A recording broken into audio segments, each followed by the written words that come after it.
He was the richest man in the room, a billionaire with power that could crush anyone's career in seconds. But when nobody could understand his words, his anger shook the air like a storm. Everyone froze. Except for the maid, who had been silently cleaning in the corner. What happened next shocked the entire room, and it changed her life forever. You won't believe how this ended. Stay with us till the end, and if you love stories that celebrate kindness and unexpected strength, hit that like button and subscribe to Keenness Stories now. The grand ballroom of the Imperial Hotel was filled with the sound of clinking glasses, muted laughter, and the low hum of elite conversations in languages from all over the world. Glittering chandeliers hung like frozen waterfalls from the ceiling, casting golden light on tuxedos and gowns worth more than most people's yearly salaries. This wasn't just any gathering, it was the annual Global Tech Alliance Summit, where the most powerful CEOs, politicians and investors came together to decide the future of industries and, in some ways, the world itself. But tonight, an unexpected silence began to spread across the hall like a ripple after a stone hits calm water. At the center of that silence stood one man. Roichi Takeda, the Japanese billionaire whose companies controlled half the tech supply chain in Asia. His presence was already intimidating, but now, his sharp eyes were flashing with a barely contained storm of anger. He had just asked a question, simple to him but catastrophic for everyone else present, because no one in the entire delegation understood Japanese well enough to answer him. He had spoken clearly, once, twice, and then a third time, his voice growing sharper, his words cutting through the heavy air like a sword. The interpreters, usually so reliable, were frantically flipping through notes and whispering to one another in embarrassment. The executives from the hosting company, who had invited Takeda to discuss a $1 billion partnership, looked pale and nervous. Every second of silence was like a countdown to disaster. And then, suddenly, he slammed his glass down on the marble table so hard that everyone jumped. "Mui," he snapped, his voice slicing through the ballroom like a blade. Enough. The word needed no translation. People exchanged worried glances, the deal was slipping through their fingers like sand. And there was nothing they could do. That's when everyone noticed her. Or rather, they noticed the movement in the corner, where a young maid in a crisp black and white uniform had frozen mid-step, holding a silver tray. Her name was Hana. To everyone else, she was invisible, a servant in the background, someone who poured champagne and cleared plates without making a sound. She was 24. With delicate features and eyes that carried both innocence and strength, though no one had cared enough to look closely. She had taken this job because life had left her no choice. Her father's debts had drowned her family, and when he passed away, she had become the sole provider for her younger brother. Working at the hotel wasn't glamorous, but it paid enough to keep a roof over their heads. Tonight, she had been assigned to the VIP section. A job that usually meant better tips, not heart-stopping moments like this. Her pulse pounded in her ears as she watched the billionaire's fury boil over. She understood every word he had said. Hana wasn't just another maid. She had graduated at the top of her class in Tokyo. Fluent in English and Japanese, and had once dreamed of being a translator for international corporations. But dreams have a cruel way of shattering when life decides to test you. The only reason she was cleaning tables instead of sitting at one was because of a single stroke of bad luck. A fraud scandal in the company where she interned had left her blacklisted. Her reputation ruined before her career even started.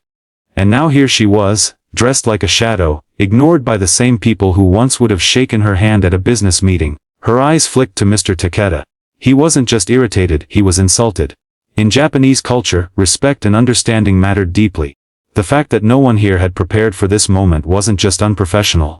It was a slap in the face to him. Hana knew what was about to happen.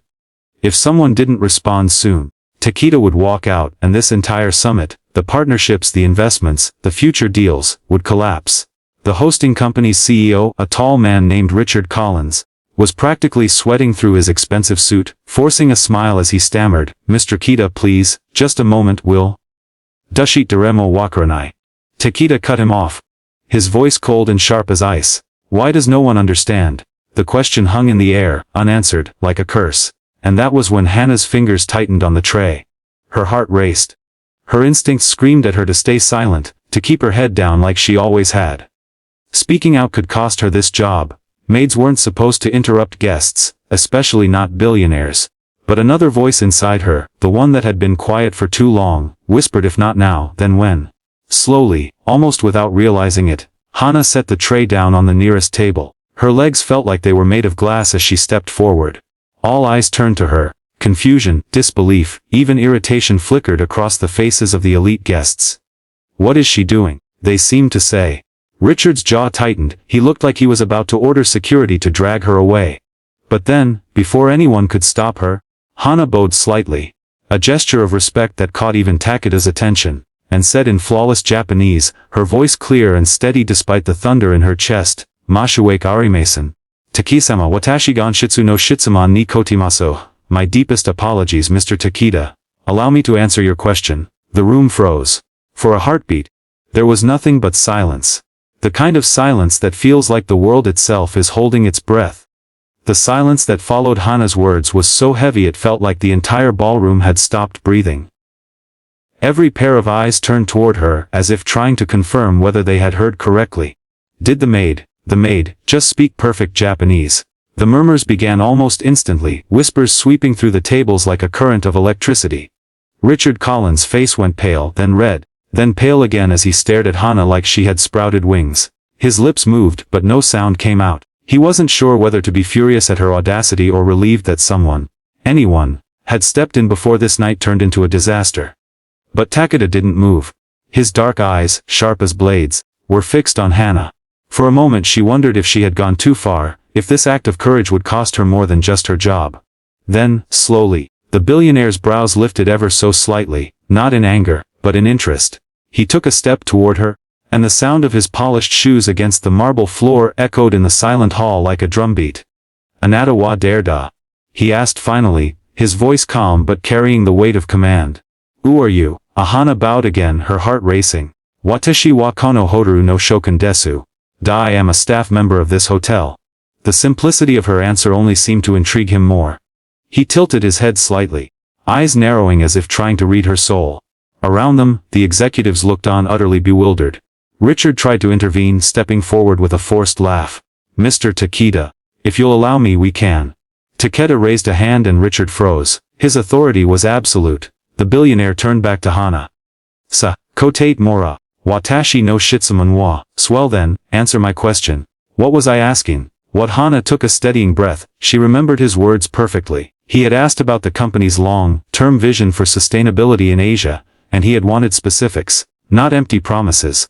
Her voice was calm when she replied, her Japanese flowing like water. Articulate and confident. "Takeda, sama wa kankyu no eikyo fumeta kikaku ni suda samashita ni, watashitachi no mokyu yu wa, nen maid ni sabit no kujo sei no energy di gokasu kodo desu. Mata na ni okru tech supply chain ni wa. Chokusetsu chiki community no shin programu o kumakomu yoti desu." You asked about our environmental impact strategy. Our goal is to operate all factories on renewable energy by 2030. Additionally, for the tech supply chain in Japan, we plan to integrate direct support programs for local communities. Her words hung in the air like a melody no one expected. The room was utterly still. Not only had she translated his question, but she had also provided an answer that was precise, forward-thinking, and deeply respectful of the cultural nuances that Takeda valued. For the first time that evening, a small smile touched the billionaire's lips. It was brief, almost imperceptible, but it was there. He looked around at the faces of the so-called leaders, the ones who had been too unprepared to respond to him, and then back at Hana, the maid who had just saved their reputations with a few sentences. "Yoku wakata," he said quietly. "I understand well." Then, switching to English with a sharp fluency that stunned even Richard, he added, "It seems the most capable person in this room was the one no one noticed." Gasps rippled through the hall. Richard's jaw dropped, and his mind raced with the implications. This maid, this woman, had just done what none of his highly paid executives could do, and Takeda wasn't done. He turned fully toward Hana, his eyes gleaming with curiosity and something else, respect. "What is your name?" he asked in English this time. "Hana," she replied softly, lifting her chin just slightly, because for the first time in years, she felt like she had the right to. "Hana," he repeated it slowly, as if committing it to memory. Then, to everyone's shock, he gave a small bow of his head. "Sa. Thank you." The room erupted in whispers. People couldn't believe what they were seeing. A billionaire bowing his head to a maid. But Takeda didn't care about their reactions. He was already signaling to his assistant, speaking in low, rapid Japanese. Papers were pulled out, phones dialed, arrangements made. Richard finally snapped out of his daze, rushing to Hana with a strained smile. That was incredible. Absolutely incredible, he stammered, though his tone carried more panic than praise. He knew Takeda's interest in Hana meant something he couldn't control, and that terrified him. Takeda turned back to Hana once more. You, he said firmly. You will join us for the meeting tomorrow. I want your voice there. Hana blinked, stunned. Me? But I'm just. You are not just anything. Takeda cut in, his voice like steel wrapped in silk. You have knowledge and courage. Two things this room seems to lack. Before Hana could respond, he was already walking away, his entourage following like shadows. The deal was saved, but the night wasn't over for Hana. She felt every eye on her, some filled with awe, others with envy, and a few with pure disdain. But for the first time in years she didn't care what they thought. For the first time she had spoken. Not just words but her truth. As the ballroom slowly came back to life, Hana returned to her corner, her tray waiting where she had left it. But nothing was the same anymore. She wasn't invisible, not anymore. And somewhere deep inside, a small, powerful thought took root. This is just the beginning.